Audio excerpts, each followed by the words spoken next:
Hello everyone. Are you wondering how often to change guinea pig bedding?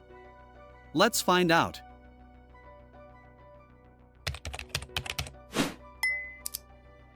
Keeping a guinea pig's cage clean is essential for their health and well-being. Bedding should be changed at least once a week, but the frequency can depend on the type of bedding and the number of guinea pigs.